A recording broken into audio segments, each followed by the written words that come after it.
relay and keep it 100 like Usain Bolt. Speaking of race, we all have a body, spirit, and soul, and we'll have to stand before God if we want that gold. There's more than just white sheep in my God sheepfold, and I ain't crying wolf, no matter what you've been told. I was shown to love my brother since I was 3 days old. They paint the scene, but the fight ain't what it seems. See, Martin Luther King wasn't speaking only flesh when he said he had a dream. The devil's scheme has a theme, and it seems that he's always been a fiend of the same thing. Lust of the flesh, lust of the eyes, and that pride to everything. So if I get high-minded and don't abide in the vine of Zion, then I should be reminded that my kind has been blinded and rewinded to a time of unkindness, while their sides intertwined in a lifetime of crime, confined like a tribe. All right, guys, back. Got an intake and exhaust pulled off, make everything a whole lot easier. And the gasket set that I got has new gaskets for that anyway, so I might as well replace it. Right now I'm working on, I'm just honing out cylinders, not doing a real big hone on it, just enough to put a crosshatch back into it. And I'll show you what it looks like before. That's what it looks like before. And this is with the crosshatch in it.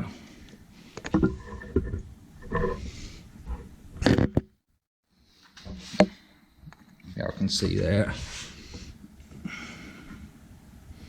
Okay. So I'm gonna set you out here, and I'm gonna do the next cylinder, and then I'll just do the rest off camera, because just to give y'all an idea of how this works. And I'm just using a regular stone hone. Pick this up from Napa. I've been using this for, oh Lord, 10 years now. Probably rebuilt 100 engines. What I like to do first, and I've already done it, is to wipe down the cylinder, just in case there's any debris other than what we're about to spray on it and cut. And don't use nothing metal and push down there. That's why I'm using rubber and a hammer. A lot of people use all different types of things, just regular oil, cutting oil. Also, I've always used WD-40 because I'm not doing a big hone on it.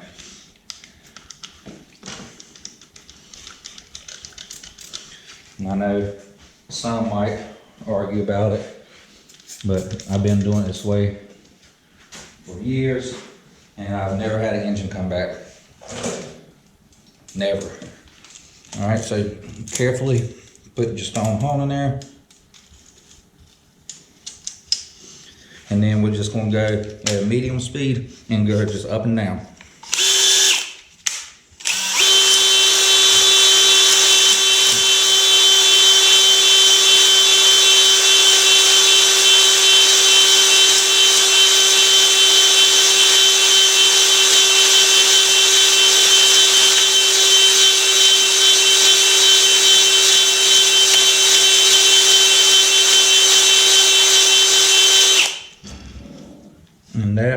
And don't, when you lift up, don't drag your stones out. All right. Let's wipe it.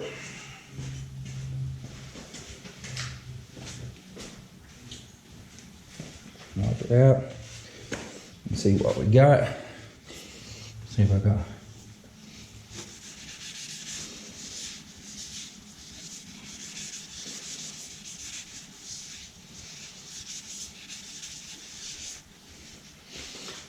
All right, yeah, that looks good to me. I always seem to misplace my last tool I had in my hand.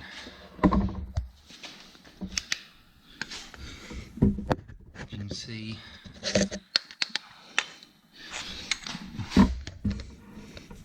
got a good cross pattern.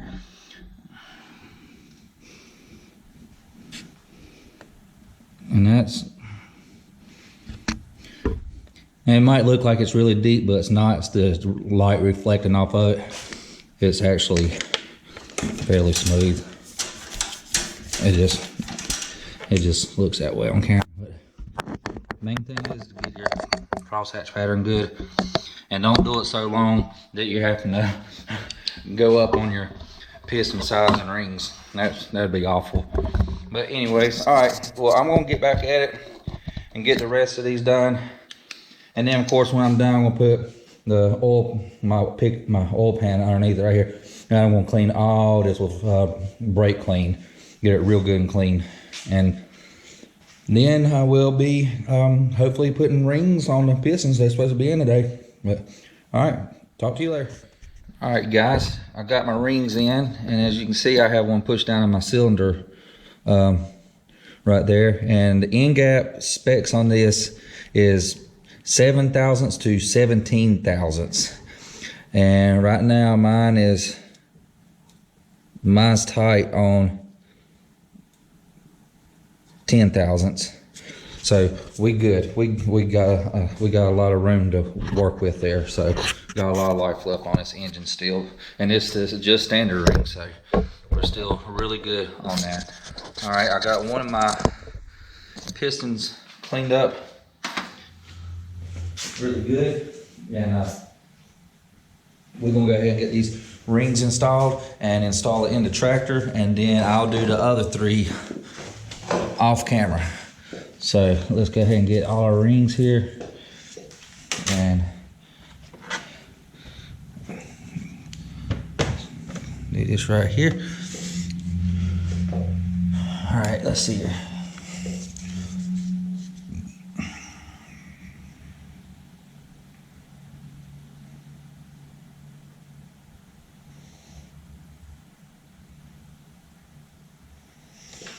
All right, let's get our, where did I put my, okay. We're gonna put the oil ring on first. And with this, you get 2 smaller rings, and then your oil ring right here that catches the oil. So we're gonna go ahead and put one on. Be gentle when doing this. Just walk it down, each one.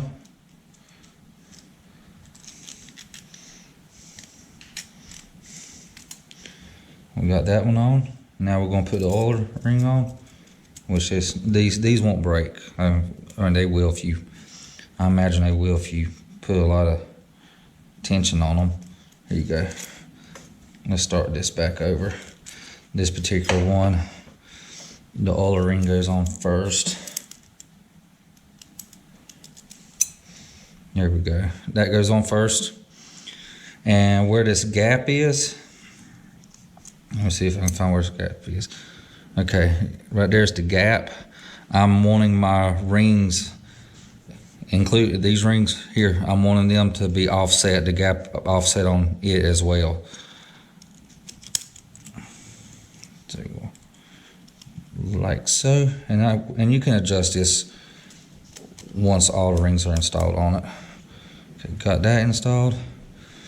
All right, let's get the top one, ring of the oil ring installed.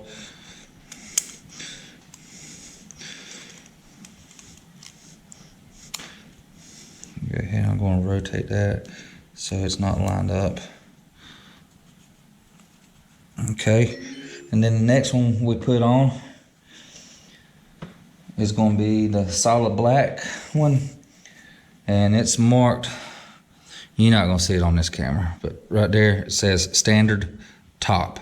So this is going to be facing up, and this is where you're going to want to be gentle with putting on your ring, because these will snap really fast on you.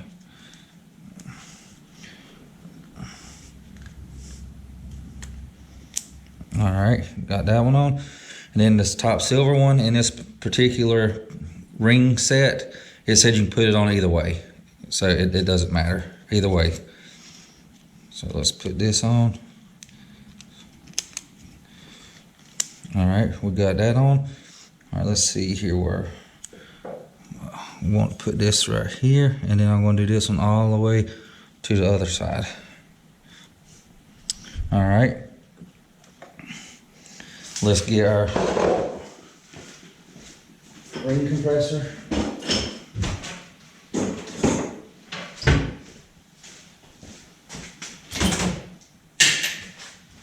Go ahead and get us a little oil. And I like to just squirt a little bit. This for pretty big pistons, but it'll still do a smaller one. I like to put a little bit of oil in it. And this can likes to keep on spewing out after you pumped it. It's all fine and dandy though. All right, make sure my rings are still on opposite sides, and they are. Let me get this one over here, like so. All right, I think those are all good to go. I'm going to go ahead and I'm actually going to go ahead and tighten this up just a little bit.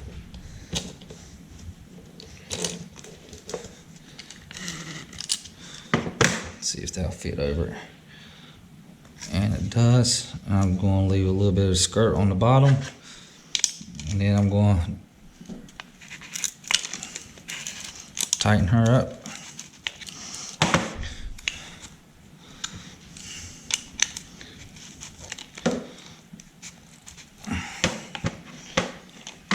Get stupid can out of the way. All right, we should be good to go.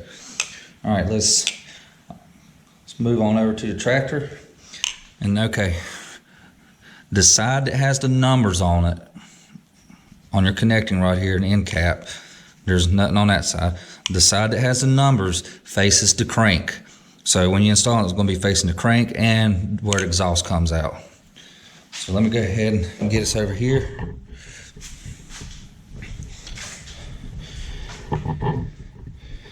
And this is C number 2, which is right there. I'm gonna go ahead and take the end cap off. Go ahead and get this unscrewed.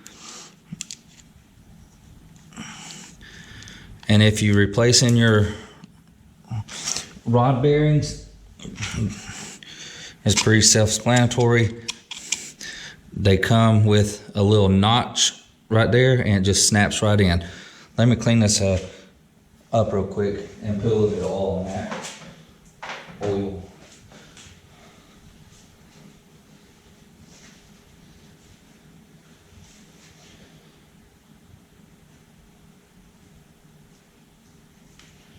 Make sure there's nothing.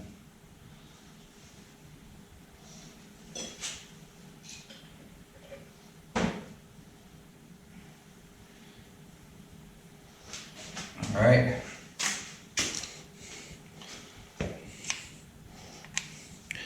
I'm gonna go ahead and stick it in. Numbers facing the other way. Slide it in like that.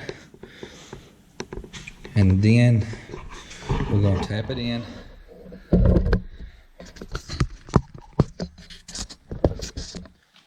Let me check and make sure it's lined up with the crank.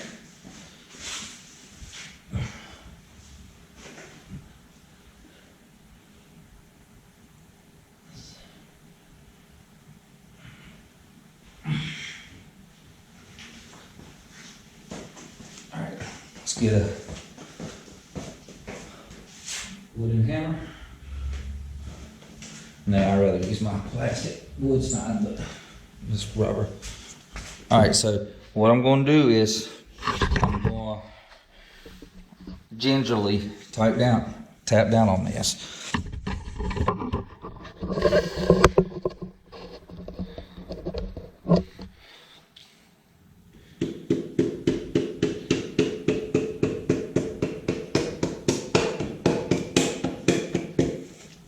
And she's in. That went in perfect. All right. Put this to the side. Wipe some of that oil off. I mean, it's fine. There's oil left, but I want to get that cleaned up real good before we put the head gasket on. Okay. Let's get our end cap. Make sure it's clean. Get our nuts. Just got a 1/2 inch. And I'm going to get y'all, put y'all underneath here so I can show you all what we're doing.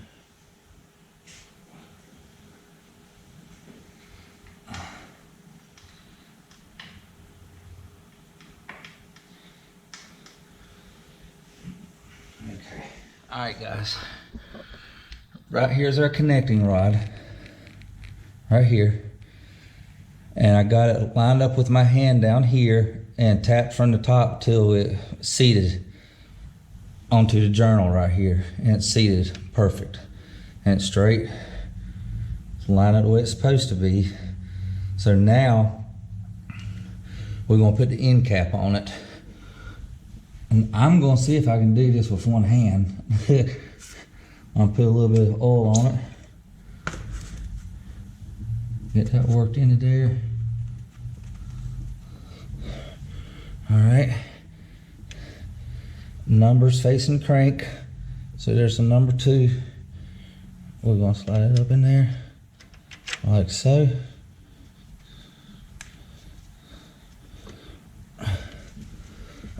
Make sure your bolts come all the way through. Let me try this one more time.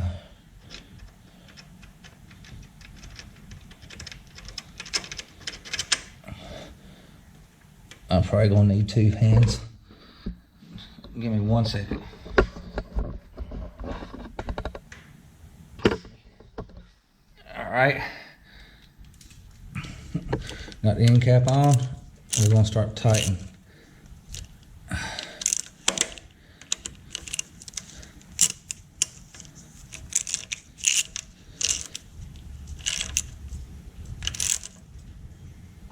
And I'll give you the specs.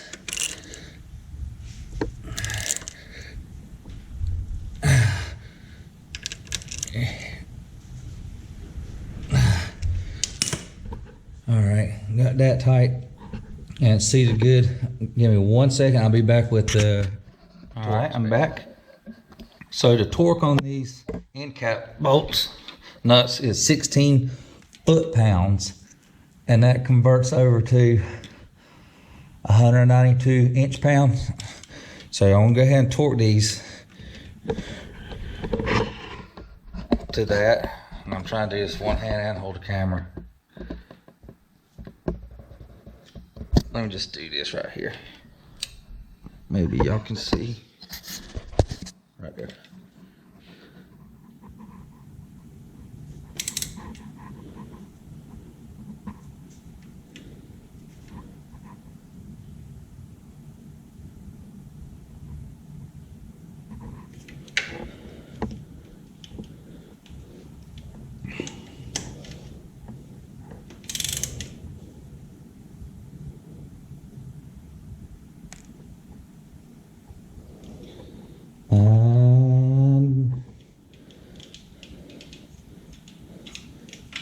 That seems pretty daggum tight.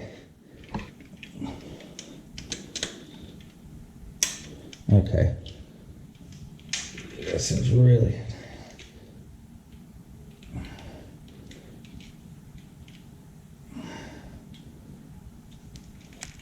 Alright, here we go.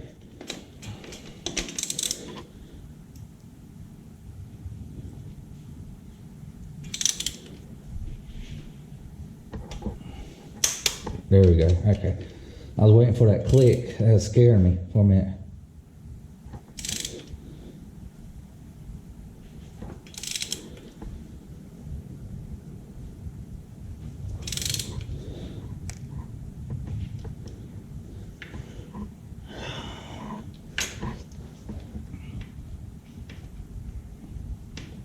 Something's not right.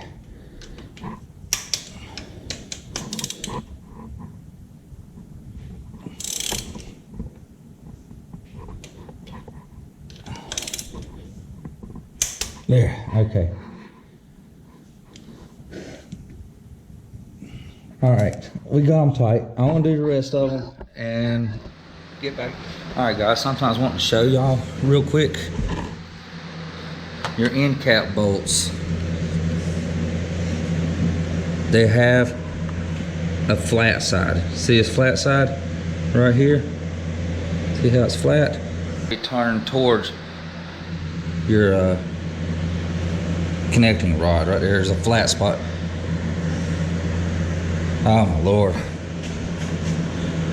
There's a flat spot that it sits in right up against the connecting rod. So when you tighten it down, it'll hold the bolt in place. Something else that I was wanting to show y'all too, I have a hand crank to crank my engine over manually. It's a good idea to go ahead and crank it like I just did.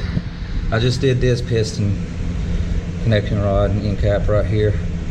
I turned it till the crank was all the way down, so it's easier to reach it right here.